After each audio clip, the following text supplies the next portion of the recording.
So, what does it really take to be an effective leader in a school? You might think it's all about having a certain kind of personality. But you know what? The research points to something else entirely: a clear, actionable framework for success. All right, let's just jump right in with the big question that's probably on your mind. Is there some kind of secret formula for making a school truly great? Is it the teachers, the money, the students? Well, the answer might be a lot simpler and way more powerful than you think. Here's the deal, it's not magic. It's definitely not an accident, and it's for sure not about jumping on the latest educational fad. The source material is crystal clear on this. Great schools are built on intentional, purposeful leadership. So, what does that actually look like day to day? At its very core, it all comes down to management. Now, I know that word can sound a little, corporate, but all it really means here is using every single thing you have at your disposal to guide your team toward a shared goal.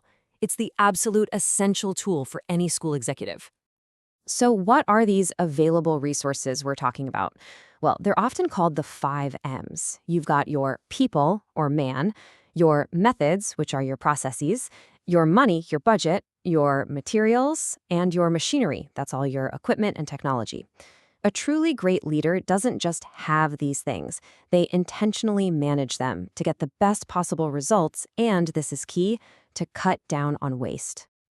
Okay, so having the right resources is one thing, but how does a leader actually use them to get anything done? Well, that's where the Leader's Toolkit comes in.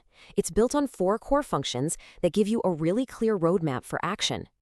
This is basically the fundamental process for any successful project. First, you plan. Then, you organize. After that, you lead your team.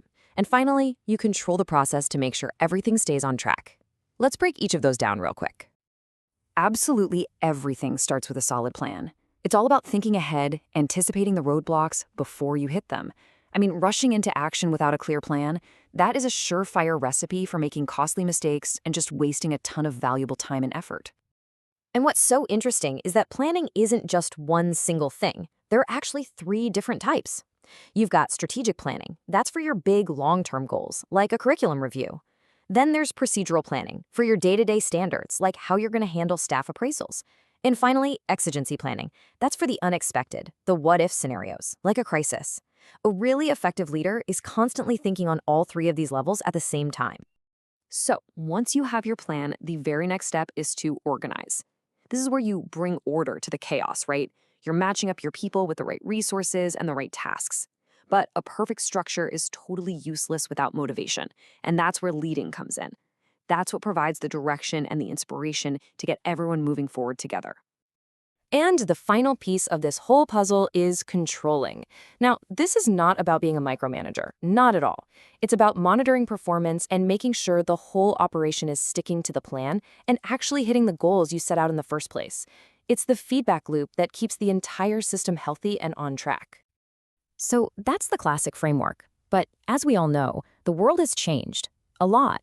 Leadership has had to evolve, and the demands on a 21st century school leader are just completely different than they were even a few decades ago.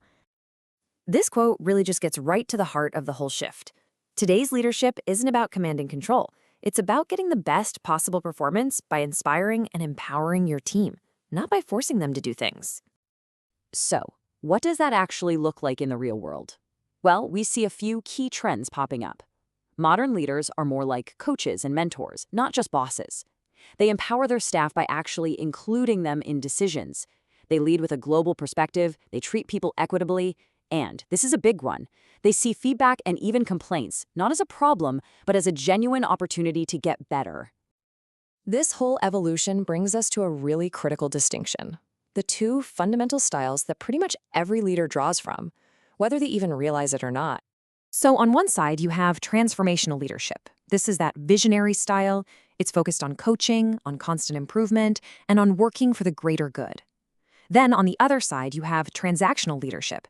This is much more about compliance, about control, and it uses a system of rewards and punishments to get things done. Now, looking at that comparison, it's pretty easy to think that one is clearly the good guy and the other is the bad guy, right? Is it better to be the inspiring visionary or the effective manager who just gets things done? But here's the real secret. The most effective leaders, they don't pick a side. They totally understand that true leadership skill is knowing which style to use at the right moment. Think about it. A leader might use a transformational coaching approach to inspire teachers to create a brand new curriculum. But that same leader, they would use a very clear transactional approach to make sure safety rules are followed perfectly during a fire drill. The real art is in knowing when to be which. And that right there brings us to the final test. For any leader, really, in any field. It's not just about knowing these concepts. It's about actually applying them. This is your personal leadership challenge. So I'm going to leave you with this to think about. In your own world, whether it's your school, your job, your community, what is needed most right now? The visionary, the manager, or someone who is wise enough to be both? Thanks for joining me for this explainer.